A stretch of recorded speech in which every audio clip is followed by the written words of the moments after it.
যখন যা মনে হচ্ছে তখন তা করা হচ্ছে, যে এখান থেকে এসে যে এই নোংরামির পার্ট আমরা থাকতে পারবো না, বাট আজকে ক্রিকেট 100% হেরে গেছে। তামিম ইকবালের নতুন নাটক ফাঁস আজ বিসিবির পরিচালক পদ থেকে মনোনয়ন উইথড্র করেছে বলে জানা গেছে।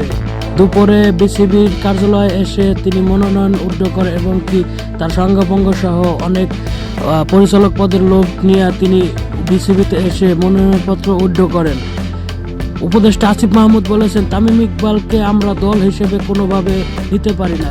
উপদেষ্টা আসিফ মাহমুদ বলেছেন, তামিম ইকবাল কোনো দল থেকে নির্বাচন করবে এটা কিন্তু আমাদের জন্য প্রযোজ্য না, কারণ তামিম ইকবাল এমন একজন ব্যক্তি, তিনি বাংলাদেশ ক্রিকেটের অনেক কিছু দেওয়ার আছে এবং কি তামিম ইকবাল কোনো দলের না হয়ে সাধারণভাবে নির্বাচন করলে অনেক ভালো হতো এবং কি দেশের ক্রিকেটকে অনেক কিছু দিতে পারতো বলে জানিয়েছে উপদেষ্টা আসিফ মাহমুদ। তামিম ইকবাল বিএনপির দলে থেকে মনোনয়ন সংগ্রহ করেছিলেন বিসিবির পরিচালক পদে নির্বাচন করতে।